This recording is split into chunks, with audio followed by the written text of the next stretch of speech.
ఈరోజు ఏం కూర వండాలా అని ఆలోచించుకుంటూనే ఫ్రిడ్జ్ ఓపెన్ చేశాక అప్పుడు తెలిసింది ఏంటంటే ఇంట్లో అసలు ఏం కూరగాయలు లేవని. బయటికి వెళ్ళడానికి బద్ధకం, దానికి తోడు వర్షం. ఇంకా జిప్టో యాప్ అయితే ఓపెన్ చేశా. ఓపెన్ చేయగానే మనకి 4th యానివర్సరీ గిఫ్ట్ అయితే మనకి డిస్ప్లే అవుతుంది. సో ఆ ఆఫర్ మనకి ఎలిజిబుల్ అవ్వాలంటే మినిమం ఆర్డర్ అయితే ప్లేస్ చేయాలి. సో ఇదేదో బాగుంది కదా, 300 వర్త్ గిఫ్ట్ అన్నారు. సో మనము ఆర్డర్ ప్లేస్ చేస్తే బాగుంటుంది కదా అని నేనైతే ఇమ్మీడియట్ గా ఆర్డర్ అయితే ప్లేస్ చేశా. సో ఈ గిఫ్ట్ అయితే ఇంటికి వచ్చేసింది. దాంట్లో ఏమేమి ఉన్నాయో మీకు చూపిస్తాను రండి.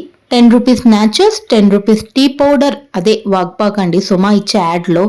సో ఇంకొకటి 10 రూపీస్ బటర్ మిల్క్, ఇంకా సో మనకి కెచప్ 2 రూపీస్, 2 రూపీస్ కూడా కాదు 1 rupee, and 2 rupees coffee powder, ఇంకా 10 రూపీస్ గీ. ఇంకొకటి ఏంటంటే మనకి నూడిల్స్లో వేసే మసాలా పౌడర్. సో అది worth 5 rupees and 2 rupees shampoo.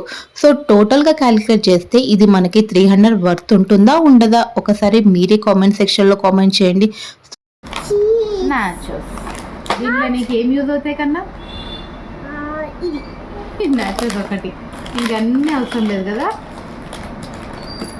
So నేను క్యాలిక్యులేట్ చేసిన ప్రకారం ఓవరాల్ 65 వర్త్ గిఫ్ట్. బట్ వాళ్ళు చెప్పేది ఏంటంటే 300 రూపీస్ వర్త్ గిఫ్ట్ అని. సో ఇది వర్తా కాదా అంటే నేనైతే వర్త్ కాదని చెప్తాను.